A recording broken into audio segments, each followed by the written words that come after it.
Salut, c'est Gunther et bienvenue pour une petite vidéo nostalgique. Alors, pourquoi je fais cette vidéo? En fait, c'est parce que en fouillant dans des affaires, j'ai retrouvé des vieilleries. J'ai fait le ménage à la cave et j'ai découvert que j'avais plein de vieilles disquettes, des vieilles conneries, des cartouches. Et ça m'a rappelé mon premier micro, puisque ces cartouches, c'était des cartouches pour le Commodore 64. Et oui, j'ai encore mon Commodore 64, mais qui marche plus, mais bon, voilà. Donc mon premier micro, comme vous allez le comprendre, c'était un Commodore 64 et ma configuration, parce que j'avais eu vraiment un beau cadeau, c'était ça. J'avais le clavier, l'ordinateur, donc qui comprenait son propre basique. J'avais ensuite le lecteur de disquette qui par rapport au lecteur de cassette était une grande révolution parce que c'était incommensurablement plus rapide et surtout j'avais un moniteur Commodore qui permettait d'avoir le son, la couleur et donc c'était vraiment le nec plus ultra. Je n'avais pas l'imprimante parce que bon à l'époque j'imprimais pas, en fait j'imprimais rien du tout. Donc voilà, c'était mon premier micro, c'était ça. Et c'était assez rigolo. Mon tout premier jeu, ça s'appelait Blue Max. Alors attention les oreilles, ça fait mal et ça pique les yeux. Hop, on va mettre en résolution maximum. Je pense que... Ouais, de toute façon c'est en 240, mais ça va pas vous gêner. Admirez le bruitage.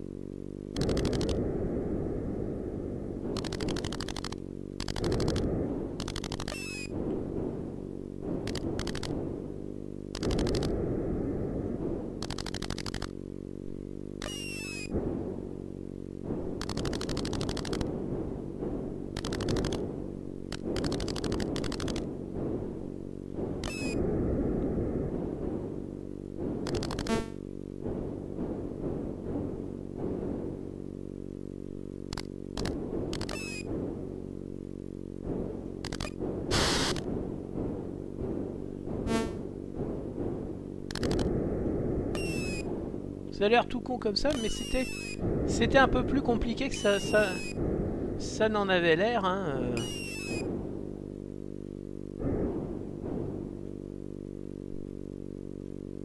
Donc, outre le fait que 30 bombes sur un avion, un biplan, c'était un peu beaucoup, le mec c'est un bon joueur. Mais ce qu'il faut surtout regarder, c'est la longueur de la vidéo. Hein.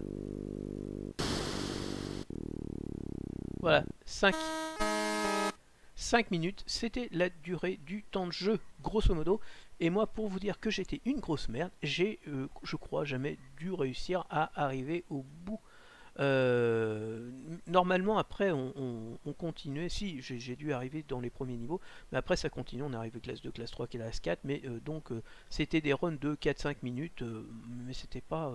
Voilà.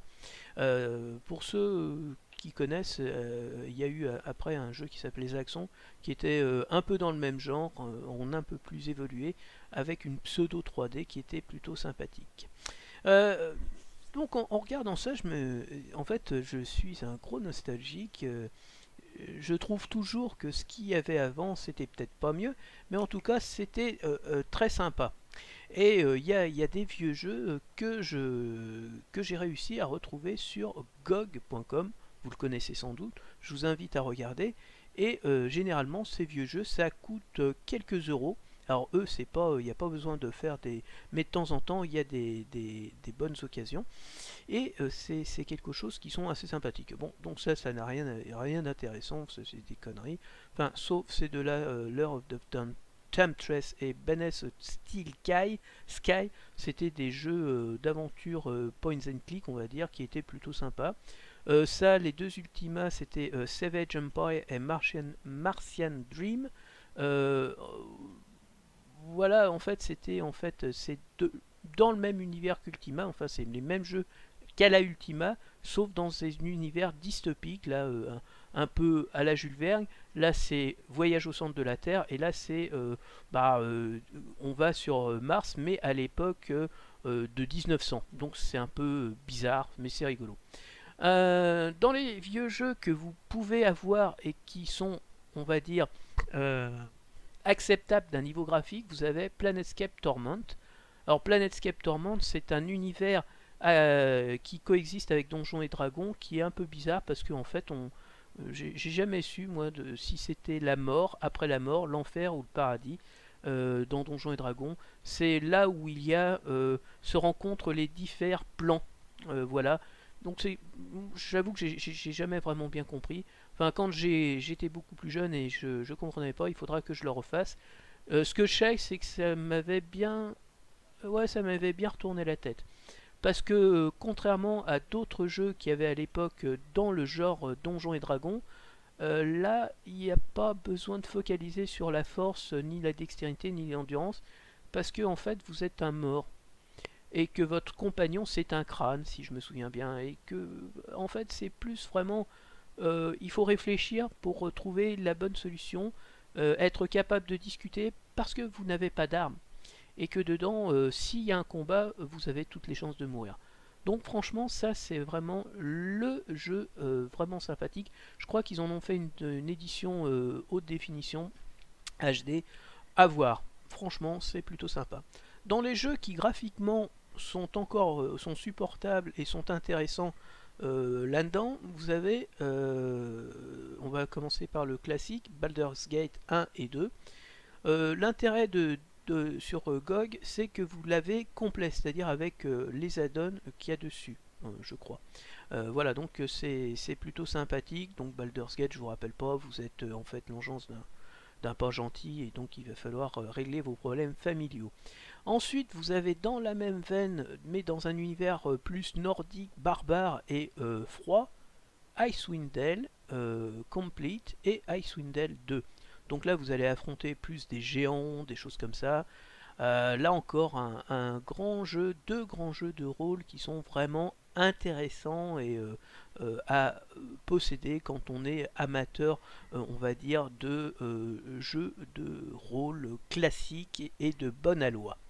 Ensuite, vous avez un autre classique, c'est Neverwinter Night et Neverwinter Night Complete. Alors là, c'est pareil, c'est des éditions qui sont complètes dans leur jus, mais pas à jour. Donc c'est vraiment des jeux voilà, qui vous donnent une véritable histoire. C'est vraiment un nombre d'heures respectable qui va vous permettre de jouer dans des donjons et dragons de la 3,5 édition. Enfin, c'est plutôt fun. Temple of Elemental Evil. The Temple of Elemental Evil. Un grand classique de Donjons et Dragons, c'était un scénario. Ils en ont fait une boîte de jeux là, que je n'ai pas, mais qui est plutôt pas mal. Et c'est un classique. Et dans le jeu, on peut faire une équipe soit de gentils, soit une équipe de pourris complets. Vous créez vos personnages et vous faites du chaotique evil. Et là, le jeu est totalement différent. Et c'est une autre histoire que vous vivez, mais elle vaut le coup d'être vécue pas parce que c'est rigolo d'être un salaud parfait. Ça change un petit peu. Syndicate, ça c'est pas du tout. Et Vampire de Mascarade, voilà, c'est des choses plutôt sympas. Carmageddon, ne le prenez pas, c'est ignoble. Unlimited Adventures, c'est un générateur de donjons, ça peut être sympa. Alors là, on arrive à plusieurs séries, donc Isvar, Pool of Radiance, Secret of Silverblade, Treasure of Savage Frontier.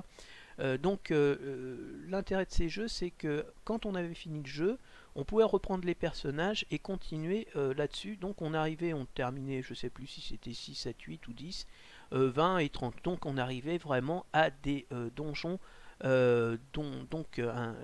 du très très gros bilisme pour les derniers. Et là c'était la Curse of the Hazerbone, Pool of Darkness et Gateway of the Savage Frontier. Donc ça devait être les trois.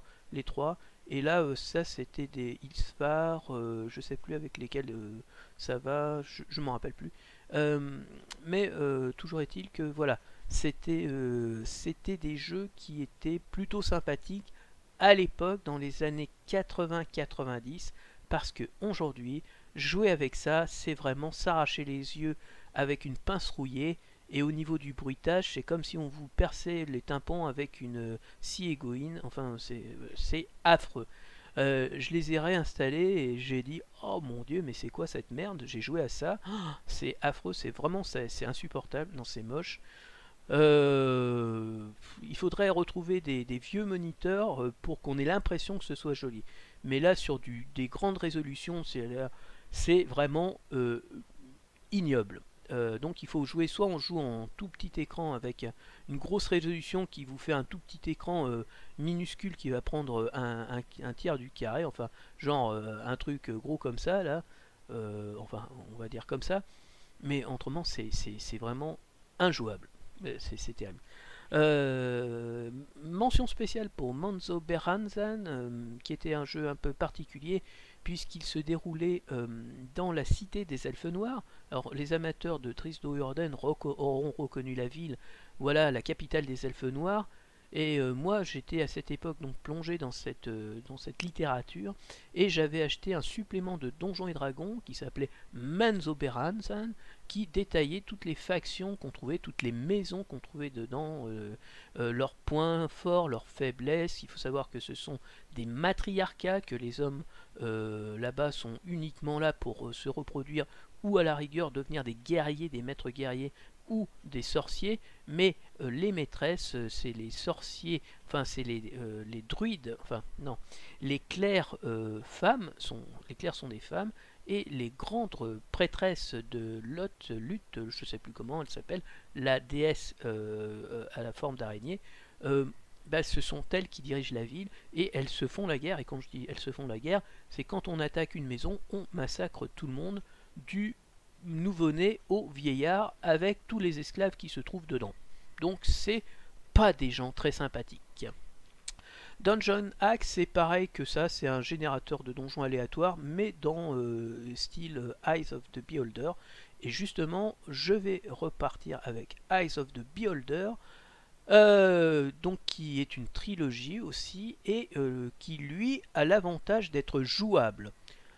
Graphiquement parlant, on va dire que c'est jouable, et les mécanismes de jeu sont assez modernes pour être, on va dire, supportables, parce que autrement c'est vraiment ignoble à côté.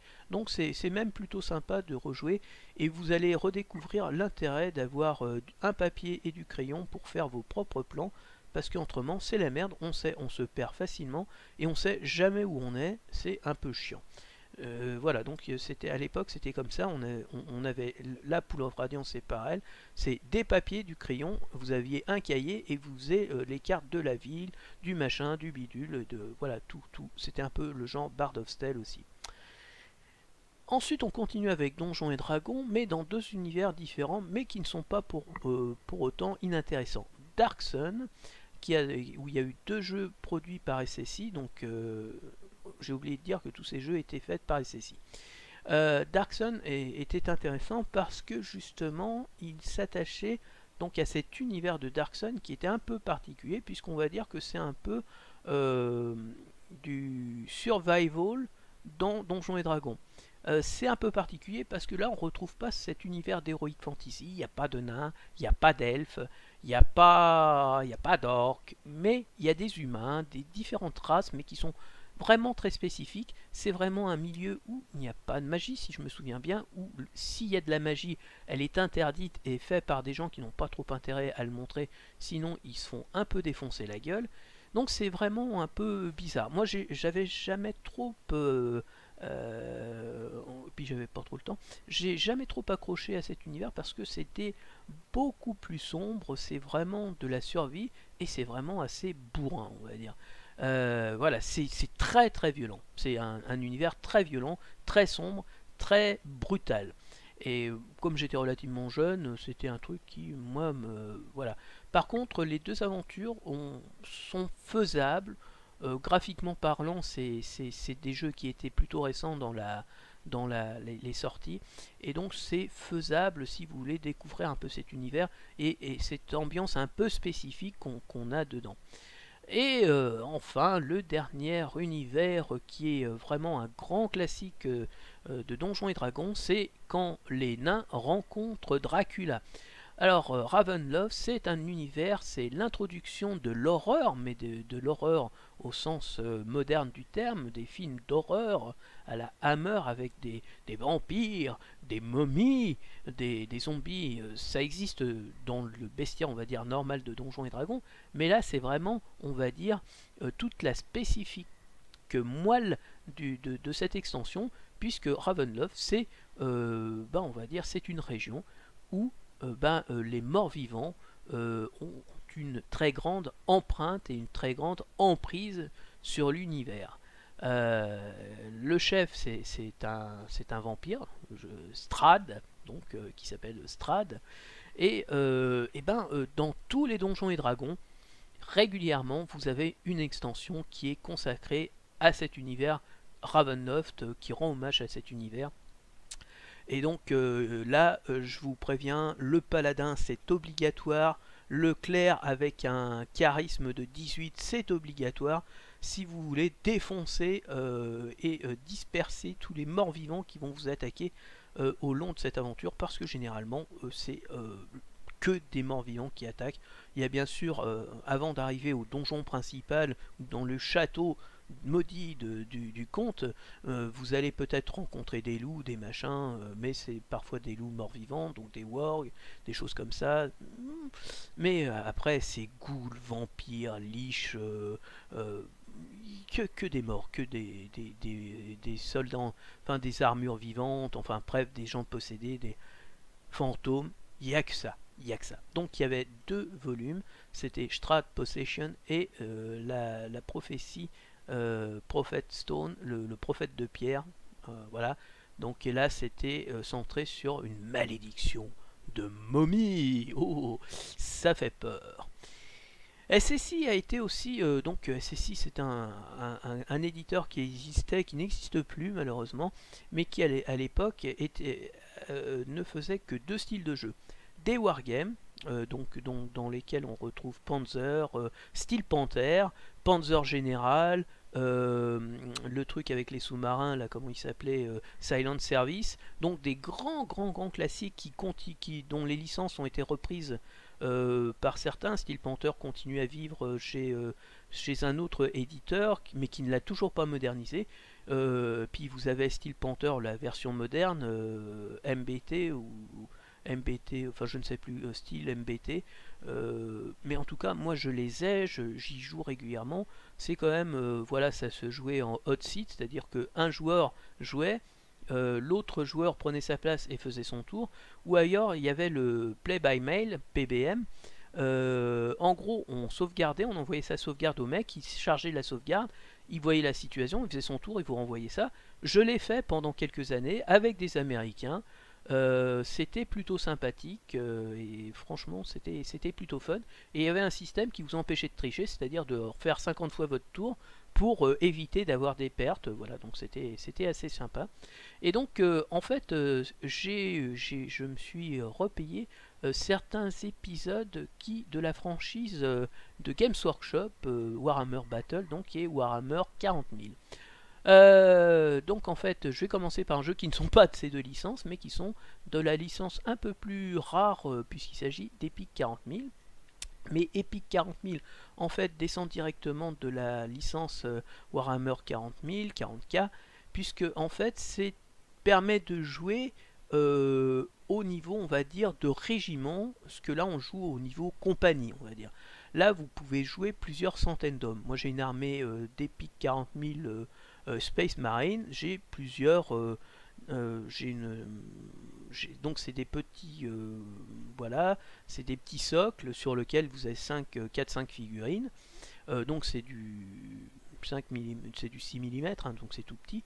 Vous avez, ça vous permet d'avoir des tonnes de transporteurs, de Land Raider.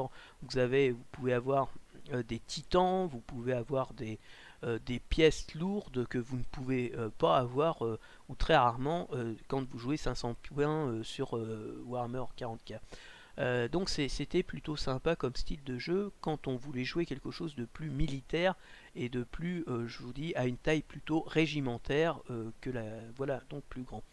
Le jeu est plutôt sympa, il peut se jouer, graphiquement c'est moche, et surtout c'est un peu hardcore dans le sens où c'est très RNG, random number generator, et là ça passe ou ça casse, c'est-à-dire que vous pouvez faire un tour, vous pouvez faire une bataille où tout va se dérouler à merveille, vous allez toucher tout du premier coup et vous allez tout niquer, mais ça va être formidable.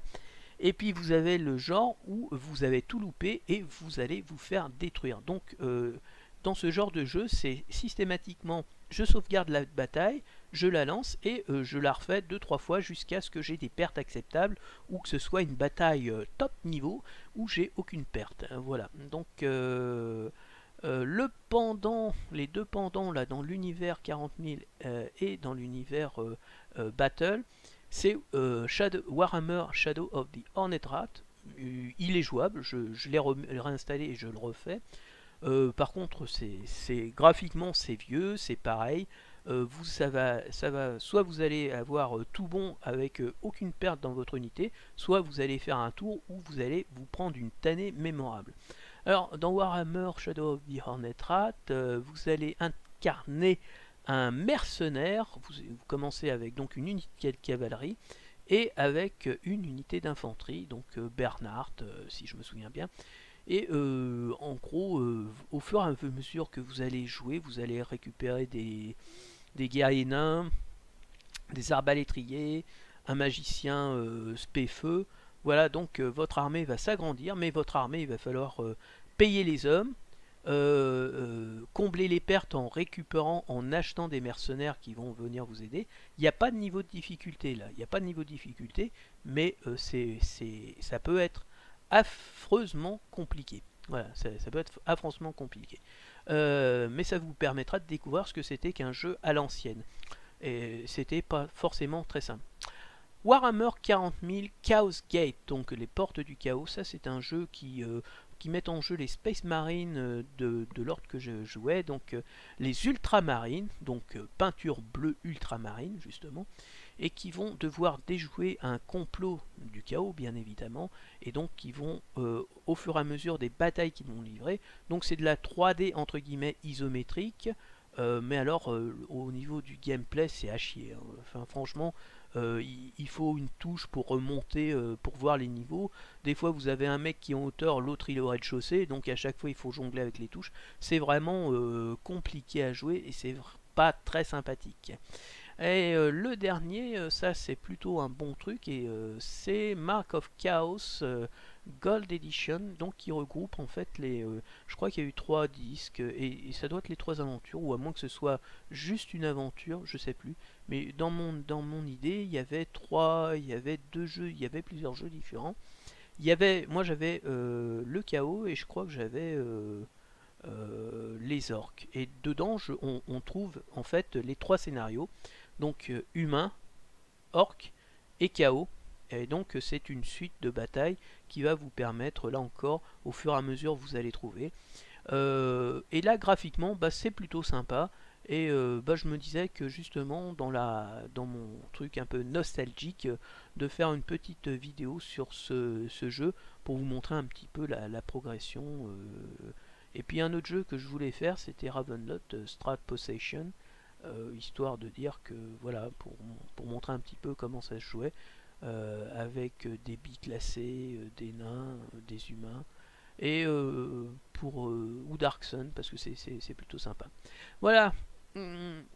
Donc ça c'est, et donc allez sur GOG, si vous avez des vieux jeux, vous pouvez des fois trouver des choses qui vous intéressent. Notamment j'ai trouvé des vieux jeux français, Land of Lore, pareil, ça c'est un jeu de rôle, mais français. Il y a plein de vieilleries qui sont plutôt sympathiques, des jeux assez mythiques que j'ai pas eu forcément l'occasion de jouer. Mais ça, enfin franchement, je voulais, en fait, c'est plus pour la collection, parce qu'il y a certains que j'ai foutus à la poubelle et que je regrette de les avoir jetés. Et donc, si je ne les ai plus physiquement, je les ai toujours virtuellement. Et c'est bien dommage parce que à l'époque, Pool of Radiance était livré dans une belle boîte en carton avec une grosse dock, une roue pour faire le mot de passe entre guillemets, puisqu'il fallait, voilà, on vous donnait deux images, il fallait les mettre l'une en face de l'autre et ça vous donnait un signal, une rune, et donc vous mettiez la rune que c'était, vous sélectionnez la rune et ça vous permettait de commencer le jeu. Même si graphiquement aujourd'hui c'est dégueulasse, à l'époque c'était super, c'était en tout cas suffisant. Et voilà, c'est vraiment quelque chose qui, moi, me rappelle de bons souvenirs et surtout de longues heures avec un cahier d'écolier à côté de moi pour faire des plans à la con. Et donc c'est juste pour ça que je les ai. Mais il y en a certains, voilà, qui sont toujours jouables. Comme je vous dis, là, tous ceux qui sont là, Arcanum aussi c'est jouable et c'est un sacré morceau, c'est vraiment bien. Mais tout ça, Baldur Gates, Neverwinter Night, le temple du mal élémentaire, Icewind Dale, tout ça, ça c'est vraiment des jeux à faire ou à refaire ou à faire si vous ne les avez pas fait, pour découvrir vraiment quelque chose qui était vraiment sympathique. Et si vous avez le cœur bien accroché, que vous n'avez pas les oreilles sensibles, bah lancez-vous dans la série des Silver Blade, des Pool of Radiance, pour découvrir des aventures au long terme et surtout terminer avec des persos niveau 30 qui vont aller défoncer des dragons, des monstres, des démons, des diables, des monstres supérieurs. Enfin bref, c'était, si vous voulez, un univers un peu horrifique, avec des vampires, des morts vivants à tous les coins de rue, ça c'est ce qu'il vous faut. Et pour un univers un peu, on va dire à la Mad Max, mais dans un monde un peu quand même sauvage et où on se bat à coups d'épée, voilà, c'est pas des lasers, et il y a ça. Voilà. Et bah écoutez, c'est tout pour le moment. Voilà, je vous ai fait mon petit coup de cœur d'anciens jeux qui m'ont beaucoup plu. Ce qui est dommage, c'est qu'on ne trouve pas les vieux jeux, tous les vieux jeux SSI. Mais enfin, pareil, hein, graphiquement, aujourd'hui, je pense qu'on s'arracherait les yeux. Hein, c'est comme les premiers Ultima 1 ou Ultima 2. Je pense qu'aujourd'hui, pour un joueur de 2020, le mec il se dit mais c'est quoi cette merde? C'est en fil de fer. C'est un bruitage de chiottes, le mec il fait ça avec le trou du cul. Non, c'est vraiment affreux. Il faut jouer à... Je sais même pas si les gens aimeraient jouer à Ultima 3. C'était un petit bonhomme qui sortait, mais c'était ridicule quoi. Il faut attendre Ultima 4, Ultima 5 pour avoir quelque chose de plus réaliste et de plus jouable. Pour les wargames, c'est pareil. Il y a Mech Brigade, Panzer,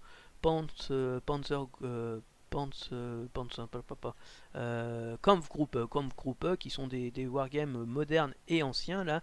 Et mais maintenant, aujourd'hui, franchement, les gens s'arracheraient les cheveux et pleureraient du sang tellement c'est moche quoi. Mais voilà, pour moi, c'est vraiment des jeux sur lesquels j'ai vraiment passé beaucoup de jeux et beaucoup de temps, pardon. Et notamment les wargames, c'est vraiment ce qui m'a donné à l'époque, quand j'étais plus jeune, la passion de tout ce qui est l'armement. Et c'est les premiers bouquins que j'ai pris pour quand il y avait Kampfgruppe par exemple. C'était vous étiez l'armée allemande et il fallait résister à un assaut russe, à un débarquement américain. Donc il y avait les Sherman, il y avait les différents types de chars, voilà. Et donc pareil, c'était donc graphiquement c'est ignoble, mais ça représentait bien un tigre. Franchement, t'avais un tigre sur une carte avec 50 chars en face. Il était capable de bloquer tout le monde s'il était bien placé stratégiquement à un endroit stratégique, un peu protégé. Donc il fallait qu'il bouge un petit peu pour ne pas se faire dépasser, donc en marche arrière. Mais c'était vraiment quelque chose de grandiose au niveau intelligence. Enfin, c'était pas vraiment intelligent, mais ouais, t'étais capable de faire des choses intéressantes. Wally Walou, c'est tout pour aujourd'hui. C'était vraiment, ouais, c'était vraiment ma revue nostalgique, exactement. À la prochaine, ciao ciao.